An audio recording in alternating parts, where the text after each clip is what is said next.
முகத்தானாம் அமர்ந்து நோக்கி அகத்தானாம் இன்சொலினதே அறம்.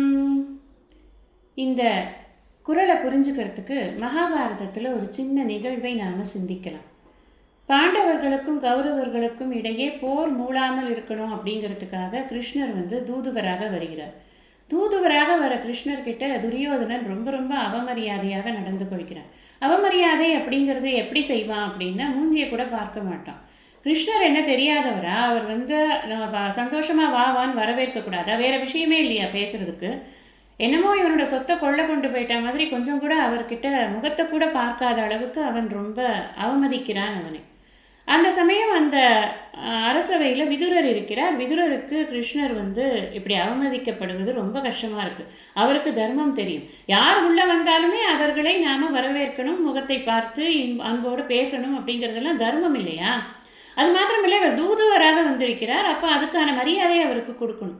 இவர் உடனே தன்னுடைய இருக்கையிலிருந்து எழுந்து கிருஷ்ணா வா எப்படி இருக்க, அங்கே எல்லாரும் எப்படி இருக்காங்க அப்படின்னு எல்லாம் கேட்டு எல்லாரை பற்றிய குசலங்களை எல்லாம் விசாரித்து அவர் சந்தோஷமாக அவர் கிருஷ்ணரிடம் உட்கார்ந்து பேசுகிறார். மதியம் சாப்பிட்றதுக்கு எங்கே போகலாம் அப்படிங்கிற போது, அரசவைக்கு வந்திருந்தால் கூட, அரசு விருந்தினராக இருந்தாலும் கூட அந்த அரசு விருந்தை சாப்பிடுவதற்கு அவருக்கு மனம் இல்லை. ஏன்னா அவன் இந்த மாதிரி நடந்துக்கிறானே அப்படிங்கிறதுனால விதுரர் வீட்டுக்கு போயிட்டார் சாப்பிட்றதுக்கு. அங்கே விதுரர் ரொம்ப சந்தோஷமாக நல்ல சந்தோஷமான விஷயங்களை எல்லாம், தர்ம விஷயங்களை எல்லாம், நீதி விஷயங்களை எல்லாம் அவரோடு பேசிக்கொண்டு நல்ல எளிமையான ஒரு அழகான விருந்தை அவருக்கு கொடுத்தார். மனசில் அவ்வளவு அன்பு அவருக்கு.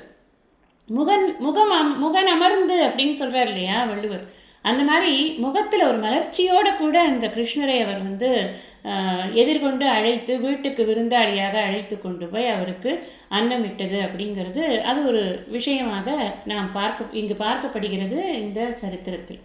இதில் என்ன நம்ம தெரிஞ்சுக்க வேண்டியது இருக்குது அப்படின்னா, யார் வராங்களோ அந்த வரக்கூடியவர்களை நாம் எப்படி வரவேற்கணும் அப்படின்னு சொன்னால், அவங்களை முகத்தை பார்க்கணும். ஃபஸ்ட்டு முகத்தை பார்க்கணும், கண்களை பார்க்கணும். எதற்காக வந்திருக்கிறார்கள், என்ன வேண்டும் அவர்களுக்கு அப்படிங்கிறது அந்த கண்கள் முதல்ல சொல்லும். அதை பார்த்து அதை அறிந்து கொண்டு அதுக்கப்புறம் அவர்களுடைய மனதை தெரிந்து கொண்டு நம்முடைய மனதிலிருந்து இனிய சொற்கள் அவர்களிடம் போய் சேரணும் அப்படிங்கிறது தான் வள்ளுவர் சொல்லக்கூடிய விஷயம். அதை விதுரர் செய்தார்.